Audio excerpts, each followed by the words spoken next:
العالمین نے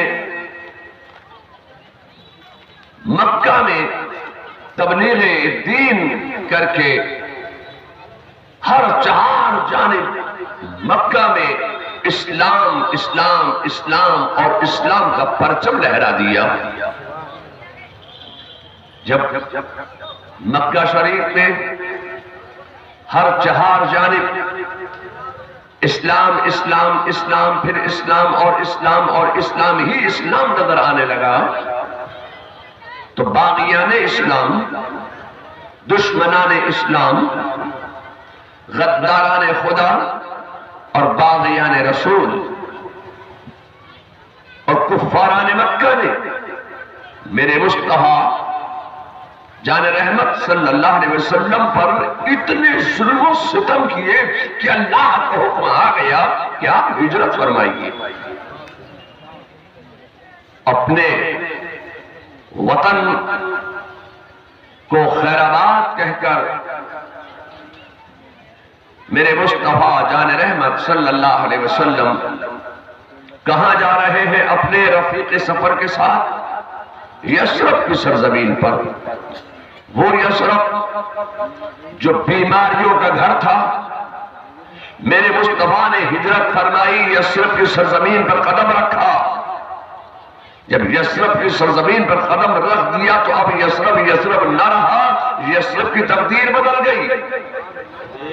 مصطفیٰ یثرب میں آئے تو یثرب کو مدینہ بنائے، مصطفیٰ کا قدم ناز یثرب کی سرزمین پر پڑ جائے تو یثرب کو مدینہ بناتا چلا جائے۔ مصطفیٰ جب یثرب میں آئے اور عقیدت کے ساتھ، محبت کے ساتھ، چاہت کے ساتھ، الفت کے ساتھ اور عشق میں ڈوب کر جب یثرب کی سرزمین مصطفیٰ کے مقدس قدم ناز کو اپنے سینے میں جگہ دے تو یثرب کی تقدیر بدل جائے، یثرب سے وہ مدینہ ہو جائے۔ میں آپ سے کہنا چاہتا ہوں کہ جب یثرب محبت کے ساتھ مصطفیٰ کے قدم کو اپنے سینے میں جگہ دے تو یثرب کی تقدیر بدل جائے۔ اے لوگوں، میں آپ سے کہنا چاہتا ہوں مصطفیٰ جب یثرب میں آئے تو یثرب کو مدینہ بنائے۔ خدا کی قسم، مصطفیٰ جب مومن کے سینے میں آئے تو مومن کا سینہ بھی مدینہ ہو جائے۔ نعرہ تکبیر، نعرہ رسالت، مسلک اعلی حضرت فیضان حضور توصیف ملت رحمت للعالمین کانفرنس۔ جب تم نے اپنا سینہ بنا لیا مصطفیٰ کی محبت کا مدینہ تو اب اس میں نہ ہوگا بغض اور کینہ، اس لیے کہ تم نے اپنا سینہ بنا لیا ہے مصطفیٰ کی محبت کا مدینہ، اور جب تمہارا سینہ بن گیا مصطفیٰ کی محبت کا مدینہ تو اتارا جائے گا تمہارے لیے قرینہ اور بڑھا دیا جائے گا تمہاری زندگی کا سفینہ۔ اس لیے کہ تم نے اپنا سینہ بنا لیا ہے مصطفیٰ کی محبت کا مدینہ، اور جب تمہارا سینہ ہی بن گیا مصطفیٰ کی محبت کا مدینہ تو یہ کیوں کہتے ہو کہ وہ عرب میں ہے؟ یہ کہو کہ مدینے والے کو جہاں یاد کیا جائے وہ وہاں موجود ہے۔ اب جب تم تلسیہ میں یاد کر رہے ہو تو مصطفیٰ تلسیہ میں موجود ہے، مصطفیٰ کو تم بہادر گنج میں یاد کر رہے ہو، بہادر گنج میں موجود ہے، ٹھاکر گنج میں یاد کر رہے ہو تو ٹھاکر گنج میں موجود ہے، پورے بہار میں یاد کر رہے ہو تو پورے بہار میں موجود ہے، بنگال میں یاد کر رہے ہو تو بنگال میں موجود ہے، زمین پہ یاد کر رہے ہو تو زمین پہ موجود ہے، زمین میں یاد کر رہے ہو تو زمین میں موجود ہے، ہواؤں میں یاد کرو تو ہواؤں میں موجود، خلاؤں میں یاد کرو تو خلاؤں میں موجود، فضاؤں میں یاد کرو تو فضاؤں میں موجود، دریاؤں میں یاد کرو تو دریاؤں میں موجود، صحراؤں میں یاد کرو تو صحراؤں میں موجود، عرش و فرش میں یاد کرو، بحر و بر میں یاد کرو، شجر و حجر میں یاد کرو، خشک و تر میں یاد کرو، لعل و گوہر میں یاد کرو، مصطفیٰ کو تم جہاں یاد کرو گے وہ وہاں موجود ہے۔ بے شک، سبحان اللہ، سبحان اللہ۔ لوگوں، میں آپ سے کہنا چاہتا ہوں کہ میرے مصطفیٰ نے مدینے کو پسند فرمایا، مدینے میں قیام فرمایا، مدینے میں مصطفیٰ نے قیام فرمایا۔ جب مدینے میں تشریف لائے تو تمام اہالیان مدینہ رحمت للعالمین کی زیارت کے لیے جمع ہوئے۔ ساتھ میں صدیق اکبر بھی ہیں، تو لوگ صدیق اکبر سے بھی مصافحہ کرتے، رحمت للعالمین سے مصافحہ کرتے۔ میں آپ کہنا چاہتا ہوں کہ حضرت صدیق اکبر کو اتنا بھی گوارا نہ ہوا کہ رسول اللہ کی موجودگی میں لوگ مجھ سے مصافحہ کریں، تو حضرت صدیق اکبر کے مقدس کاندھے پر ایک چادر پڑی ہوئی تھی، وہ چادر لے کر حضرت صدیق اکبر مصطفیٰ جان رحمت صلی اللہ علیہ وسلم کے اوپر سایہ کر کے کھڑے ہو گئے، تاکہ معلوم ہو جائے کہ جو کھڑا ہوا ہے چادر لے کر وہ غلام ہے، وہ جس کے سر پر چادر تان کے کھڑا ہوا ہے وہ آقا ہے۔ حضرت صدیق اکبر کا مقام یہ تھا۔ میں آپ سے کہنا چاہتا ہوں، مدینے کا انتخاب کیا، مدینے کے میدان کا انتخاب کیا میرے مصطفیٰ نے۔ اب مدینے میں قیام فرمانا تھا کہ مدینے میں ہر چہار جانب اسلام اسلام اسلام، پھر اسلام اور اسلام اور اسلامی اسلام، ہر چہار جانب اسلام پھیلنے لگا۔ جب مدینے میں ہر چہار جانب اسلام پھیلنے لگا تو میرے مصطفیٰ جان رحمت صلی اللہ علیہ وسلم کے ذہن مبارک میں ایک خیال پیدا ہوا کہ ان مسلمانوں کی عبادت کے لیے، ریاست کے لیے کوئی مسجد ہونی چاہیے، کسی مسجد کی تعمیر کی جائے کہ جہاں یہ مسلمان عبادت کر سکیں، اللہ کی بارگاہ میں اپنا سر جھکا سکے، ریاست اور محنت کر سکے۔ اتنا خیال آنا تھا کہ میرے مصطفیٰ نے حضرت علی سے فرمایا، اے علی، میرے ذہن میں ایک مسجد بنانے کا ارادہ ہے، یہ مسجد کیسی ہونی چاہیے، اس کا نقشہ آپ بنائیے۔ حضرت مولا علی مشکل کشا علی مرتضیٰ شیر خدا نے ایک نقشہ بنا کر تیار کر کے دیا، اس نقشے پر ایک مسجد بن کر تیار ہوئی۔ جب مسجد بن کر تیار ہوئی تو اب کسی نے حضرت علی سے سوال کیا، اے علی، تم نے اتنی خوبصورت مسجد کا نقشہ کیسے بنایا؟ ایسی مسجد تم نے کہاں دیکھی پہلے؟ تو حضرت علی کا جملہ سنو۔ حضرت علی فرماتے ہیں کہ میں نے اس مسجد کا نقشہ بیت المعمور کی مسجد کے نقشے پر تیار کیا ہے۔ سبحان اللہ سبحان اللہ۔ میں آپ سے کہنا چاہتا ہوں کہ حضرت مولا علی کی نظر کا کمال یہ ہے کہ بیٹھے ہیں مدینے میں اور آسمان اول پر بیت المعمور کی مسجد کے نقشے پر مسجد نبوی کے نقشہ تیار کر رہے ہیں۔ یہ ان کی نظر کا کمال تھا۔ اب میں آپ سے کہنا چاہتا ہوں کہ مسجد تو بن گئی، مسجد تیار ہو گئی، لیکن جب حضرت صدیق اکبر نے، حضرت عثمان، حضرت سیدنا مولا علی نے جب مسجد کا نقشہ تیار کیا تو اس میں ممبر نہیں بنائے۔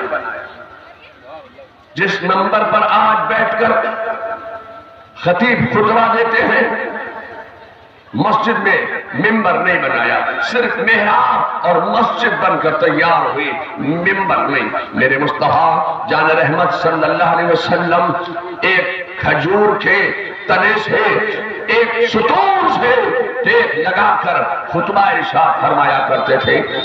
ایک خاتون نے دیکھا کہ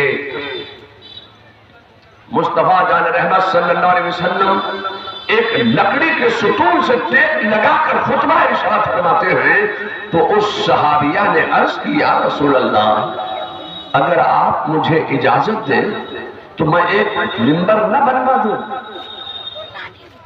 کہ آپ اس ممبر شریف پر بیٹھ کر خطبہ ارشاد فرمایا کریں۔ میرے مصطفیٰ نے اجازت دی۔ اس خاتون نے جو اللہ کے رسول کی صحابیہ ہیں، انہوں نے چند ایام میں ایک خوبصورت ممبر لکڑی کا تیار کر کے بنوا کر پیش کیا. اللہ کے رسول صلی اللہ علیہ وسلم نے اس ممبر شریف کو محراب کے برابر میں جگہ عطا فرمائی. اب میرے مصطفیٰ اس ممبر شریف پر بیٹھ کر, اس ممبر شریف پر رونق افروز ہو کر خطبہ ارشاد فرمایا کرتے تھے. میں آپ سے کہنا چاہتا ہوں کہ دین کی ترقی و بقا اور استحکام کے لیے صرف مردوں ہی نے سمجھو کوشش نہیں کی ہے. دین کی ترقی کے لیے عورتوں نے بھی اپنی قربانیاں پیش کی ہیں. مسجد میں جو ممبر شریف رکھا جاتا ہے یہ رسول اللہ کی ایک صحابیہ کی یاد کو تازہ کرتا ہے, اس خاتون کی یاد کو تازہ کرتا ہے. یہ رسول اللہ کی صحابیہ خاتون نے مسجد میں ممبر پیش کیا تھا. سبحان اللہ سبحان اللہ. میں آپ کہنا چاہتا ہوں کہ اس ممبر پر انہوں نے 4 سیڑھیاں, 4 زینے بنائے. میرے مصطفیٰ کا کمال یہ تھا کہ وہ کبھی تیسری سیڑھی پر, کبھی چوتھی سیڑھی پر, تیسرے زینے پر, کبھی چوتھے زینے پر رونق افروز ہو کر خطبہ ارشاد فرماتے. حضرت سیدنا صدیق اکبر جب تخت خلافت پر رونق افروز ہوئے تو حضرت صدیق اکبر نہ چوتھے زینے پر بیٹھتے, نہ تیسرے زینے پر, نہ دوسرے زینے پر, پہلی سیڑھی پر بیٹھ کر خطبہ دیا کرتے تھے. حضرت صدیق اکبر کے بعد تخت خلافت پر جب حضرت سیدنا فاروق اعظم رونق افروز ہوئے تو حضرت فاروق اعظم کی ہمت نہ پڑی کہ وہ چوتھے زینے پر بیٹھے یا تیسرے زینے پر بیٹھے یا پہلے زینے پر بیٹھے. تو حضرت فاروق اعظم نے دوسرے زینے کا, دوسری سیڑھی کا انتخاب کیا اور دوسری سیڑھی پر بیٹھ کر وہ خطبہ ارشاد فرمایا کرتے تھے. میں آپ کہنا چاہتا ہوں کہ تخت خلافت پر اب حضرت عثمان غنی رونق افروز ہوئے. جب تخت خلافت پر عثمان غنی رونق افروز ہوئے تو حضرت عثمان غنی نے نہ پہلی سیڑھی کا انتخاب کیا, نہ دوسری سیڑھی کا انتخاب کیا, بلکہ تیسرے زینے پر بیٹھ کر وہ خطبہ ارشاد فرماتے تھے.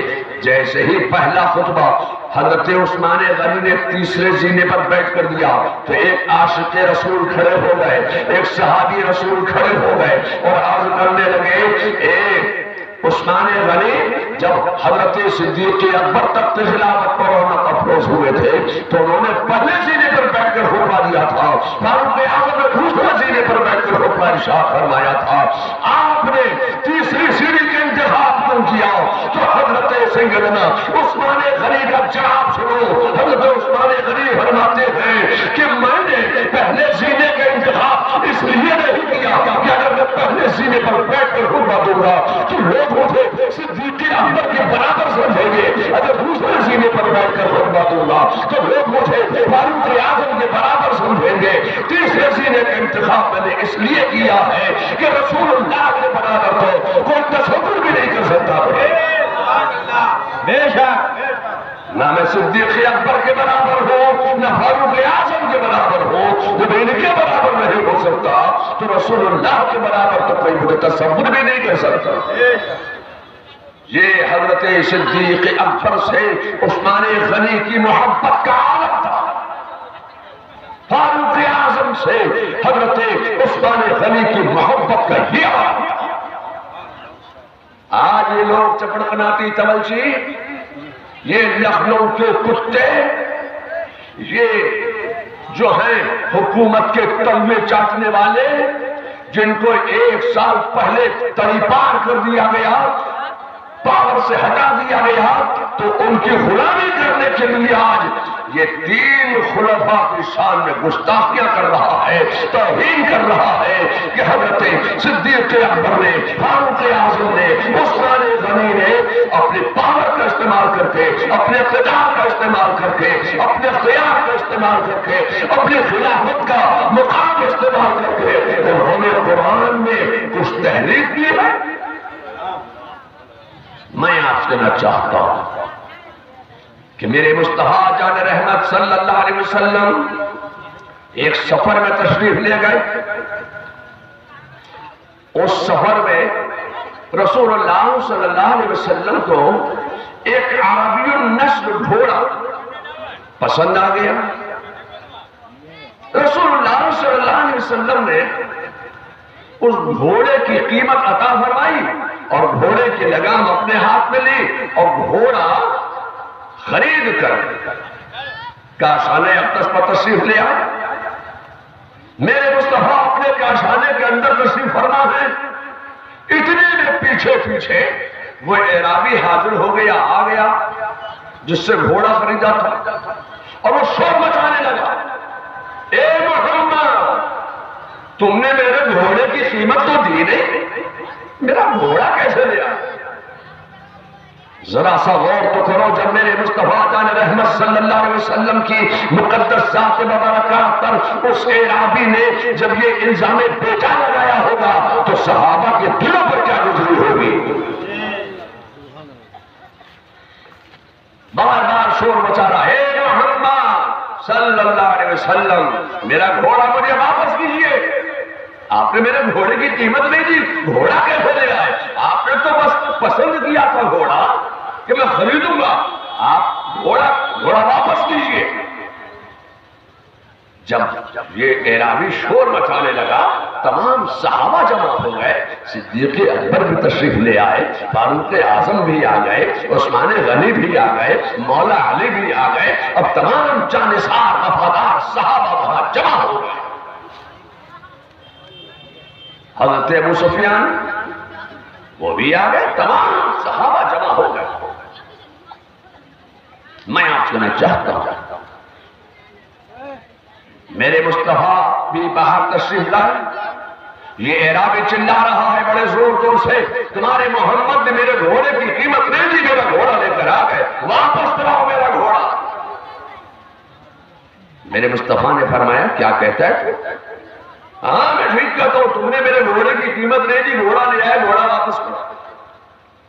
میرے مصطفیٰ جان رحمت صلی اللہ علیہ وسلم نے ارشاد فرمایا میں نے تجھے گھوڑا پسند کر کے گھوڑے کی قیمت تجھے دے دی, اس کے بعد گھوڑے کی لگام میں نے اپنے ہاتھ میں لی ہے, میں تو تجھے گھوڑے کی قیمت دے چکا.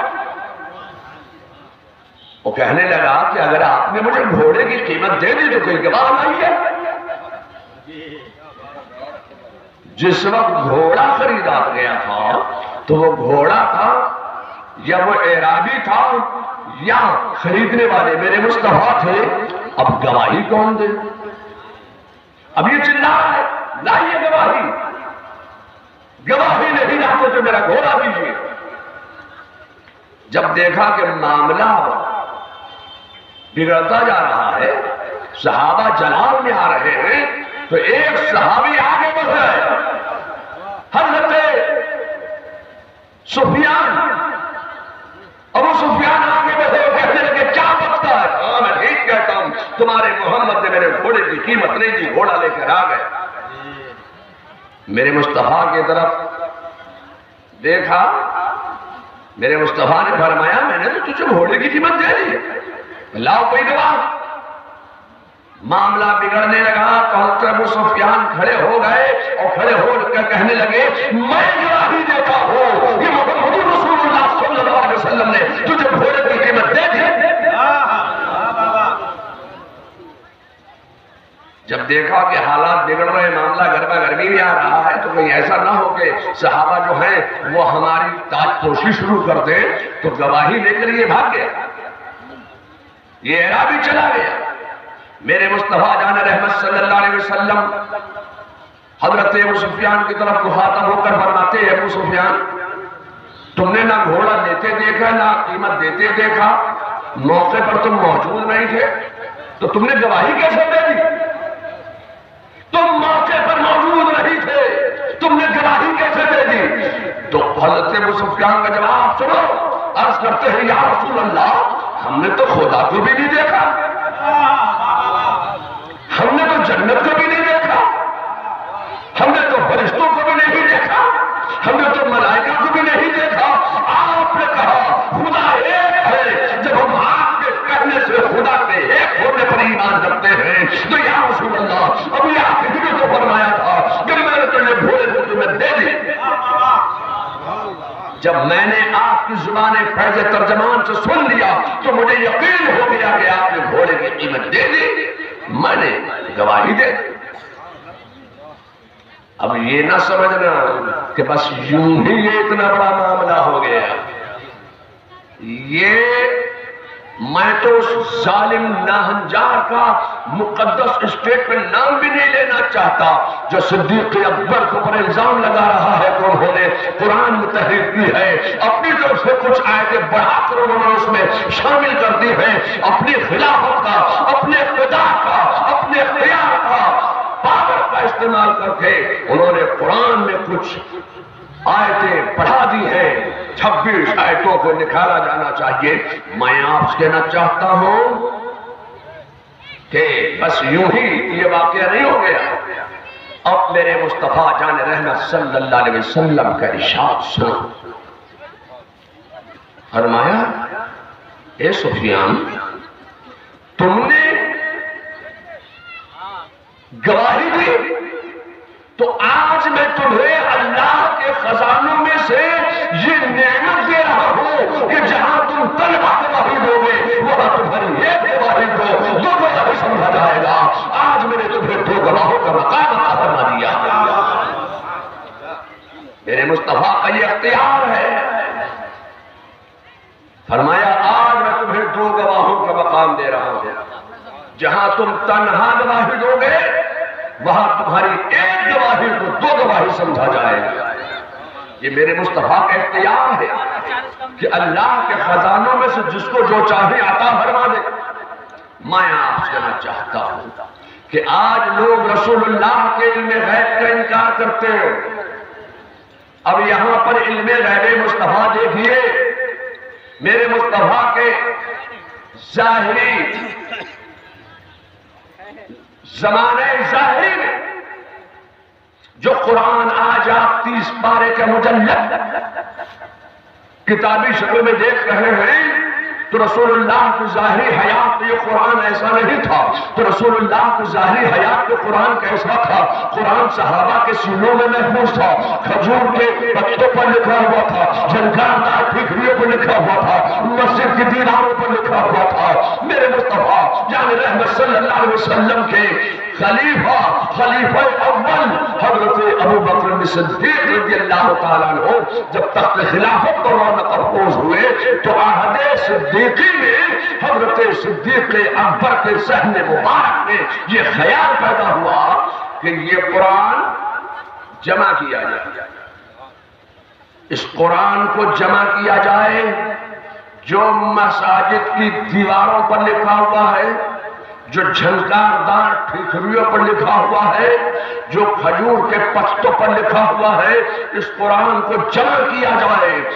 تو صدیق اکبر نے ایک تحریک چلائی اور معیار حق یہ بنا دیا کہ جس کو جتنا قرآن یاد ہو وہ قرآن پڑھ کر سنائے اور ساتھ میں 2 گواہ لے کر آئے. وہ 2 گواہ اس بات کی گواہی دے کہ یہ سورت جو ہے, یہ آیات جو ہے, ہم نے اس کو رسول اللہ سے سن کر یاد کیا ہے. اور 2 گواہ گواہی دے کہ وہ جو یہ کہہ رہے ہیں وہ صحیح کہہ رہے ہیں, یہ ہمارے سامنے کا معاملہ ہے. تب ان آیات کو, اس اعلان کو قرآن میں جمع کیا جائے گا. یہ صدیق اکبر نے, خلیفہ اول نے یہ معیار بنایا. تو عہد صدیقی میں قرآن کو جمع کرنے کی تحریک چلی, عہد فاروقی میں بھی یہ کام ہوتا رہا, اور عہد عثمانی میں قرآن مکمل جمع ہو گیا. عہد صدیقی میں شروع ہوئی تحریک, عہد عثمانی میں مکمل ہوا.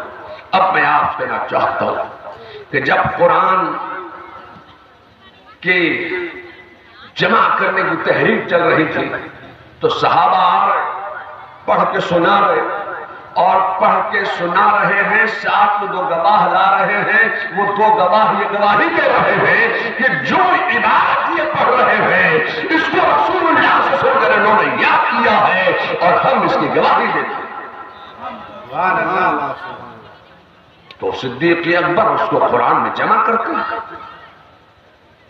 قرآن جمع ہو رہا ہے، قرآن جمع ہو رہا ہے، جمع ہو رہا ہے، صدیق اکبر جمع کر رہے ہیں. ایک صحابی حاضر ہوئے، ابو سفیان. ان کو قرآن کی سورہ توبہ یاد ہے، سورہ توبہ یاد ہے.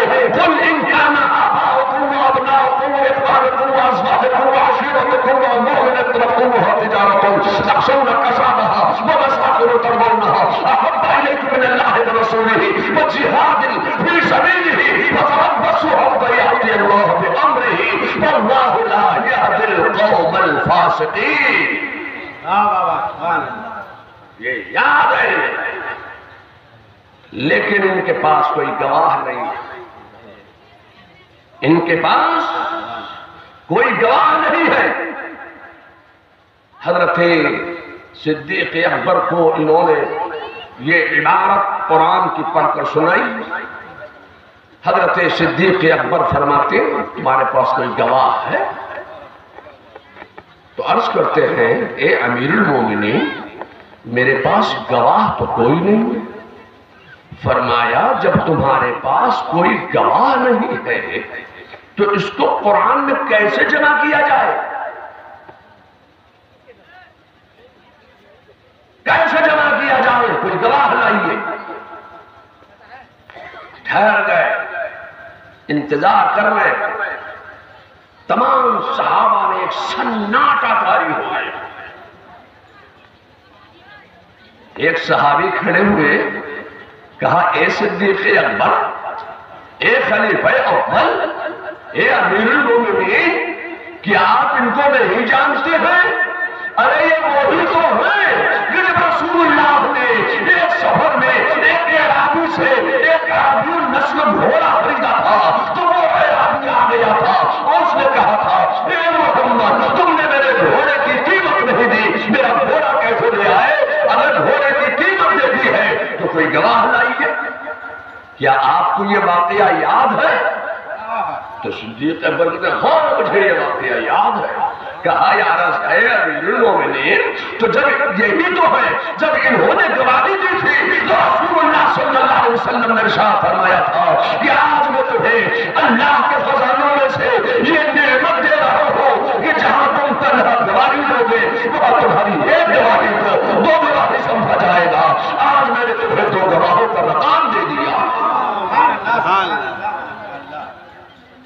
آج میں تمہیں دو گواہوں کا مقام دے رہا ہوں. تو یہ میرے رسول کا، یہ رحمت للعالمین کا، یہ مصطفیٰ جان رحمت صلی اللہ علیہ وسلم کا علم غیب ہے. میرے مصطفیٰ جانتے ہیں کہ ایک دور ایسا آنے والا ہے جب میں دنیا سے ظاہری طور پر پردہ فرماؤں گا، تخت خلافت پر صدیق اکبر رونق افروز ہوں گے، قرآن کو جمع کرنے کی تحریک چلائیں گے. معیار یہ رکھ دیں گے کہ دو گواہ گواہی دیں تب قرآن کی عبارت کو قرآن میں جمع کیا جائے. سب کے پاس تو گواہ ہوں گے مگر یہی ایک ہوں گے کہ ان کے پاس قرآن کی سورہ توبہ تو یاد ہوگی ان کو مگر ان کے پاس کوئی گواہ نہیں ہوگا. تو کہیں ایسا نہ ہوتا ہے کہ قرآن کی عبارت، قرآن کی یہ سورہ مبارکہ کہیں قرآن میں جمع ہونے سے رہ نہ جائے. تو میرے مصطفیٰ نے ابو سفیان کو دو گواہوں کا مقام دے کر قرآن کو جمع کرنے کا، قرآن کی حفاظت کا کیسا انتظام میرے مصطفیٰ فرما رہے ہیں. میں آپ کہنا چاہتا ہوں کہ اِنَّا نَحْنُ نَزَّلْنَا الذِّكْرَ، اللہ تبارک و تعالیٰ فرماتا ہے کہ اس کو ہم نے نازل کیا ہے اور اس کی حفاظت ہم ہی کرنے والے ہیں.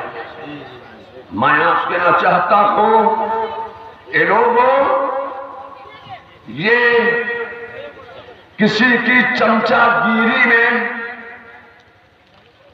اگر کورٹ میں کوئی رٹ دائر کر دے تو میں آپ سے کہنا چاہتا ہوں کہ کسی کورٹ کو یہ حق حاصل نہیں ہے کہ وہ اس پر سنوائی کرے. اور اگر وہ سمجھتے ہیں کہ ہم اس پر سنوائی کرنے کے لائق ہیں تو اے لوگوں، جب سے قرآن نازل ہوا ہے، جب سے اس پر اعتراض ہو رہے ہیں اور جس نے اعتراض کیے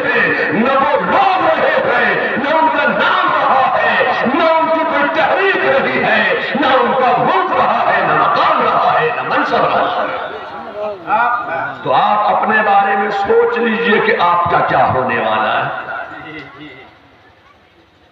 اگر کوئی انسان قرآن کے اوپر اعتراض کرے یا قرآن کے کسی ایک لفظ میں زیر زبر میں اگر شک کرے اور اس میں تحریف کی بات کرے تو وہ خارج الاسلام ہے، وہ دائرے اسلام سے باہر ہو گیا، وہ کافر ہو گیا، مشرک ہو گیا، مرتد ہو گیا، بے دین ہو گیا، گمراہ ہو گیا۔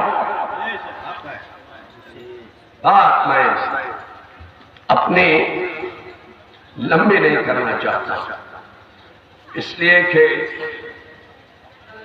وقت کافی ہو گیا ہے اور یہ اجلاس جو ہے مسجد کی تعمیر کے سلسلے میں منعقد کیا گیا ہے۔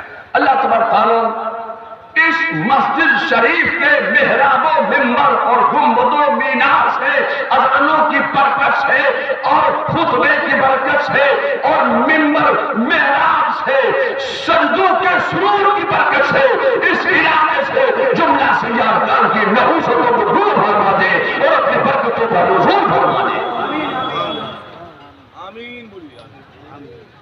بات میں اپنی کہاں لمبی کروں اس لیے کہ میں آپ کے تلسیہ میں نیند تو قربان کر دی، اپنے آپ کو تو ضرور قربان کر سکتا ہوں مگر اپنی تقریر میں آپ کے گاؤں میں قربان کرنے نہیں آیا ہوں۔ ہاں نیند میں قربان کر سکتا ہوں، اپنی ہی قربانی دے سکتا ہوں مگر جو تقریر ہے یہ دین ہے، میں تقریر قربان نہیں کروں گا۔ میں رات کے اس آخری حصے میں آپ کے کھلے ہوئے منہ میں رسگلے کی طرح اپنی تقریر نہیں رکھ سکتا ہوں، اس لیے کہ میری تقریر کوئی سلیگوڑی کا رسگلہ نہیں ہے، کوئی کلکتہ کا رسگلہ نہیں ہے، رسگلہ سولو کلکتے کا رسگلہ نہیں لایا ہوں میں کہ کھلے ہوئے منہ میں رسگلے کی طرح تقریر رکھ دوں اور آپ گٹک جائیں۔ تقریر منہ بند کر کے آنکھیں کھول کے سنی جاتی ہے، اب آپ کی آنکھیں بند ہو رہی ہے، منہ کھل رہا،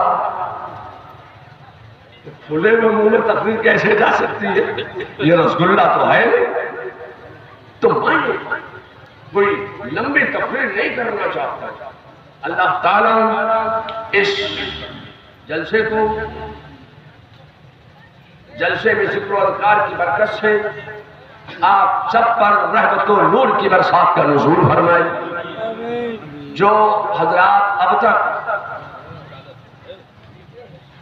کسی سنی صحیح عقیدہ پیر کے مرید نہیں ہوئے، صرف وہی لوگ مرید ہونے کی نیت کریں۔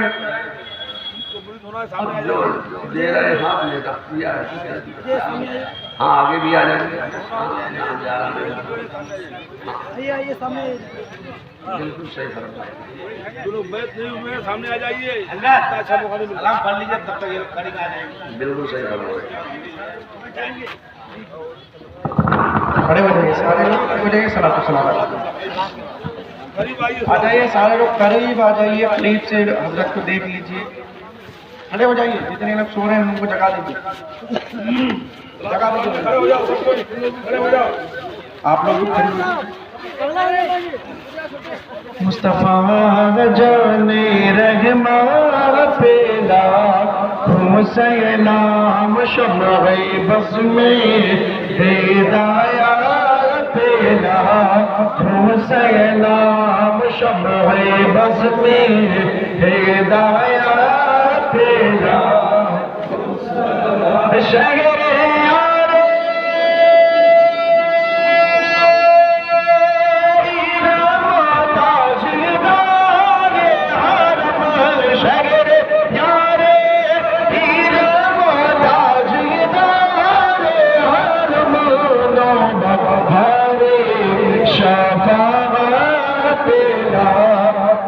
سلام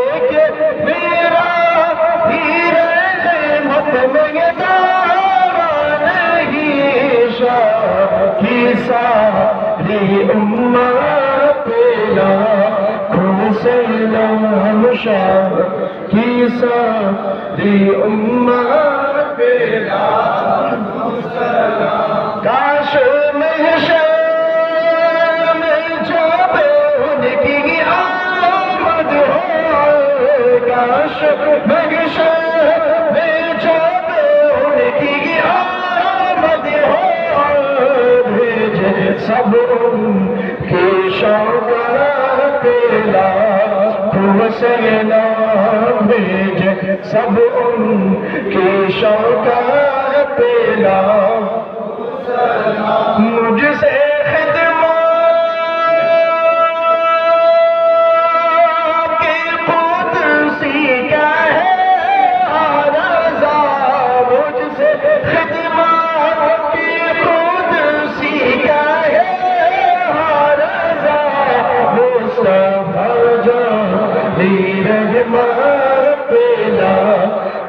سلام شمع بزمی ہدایت پہ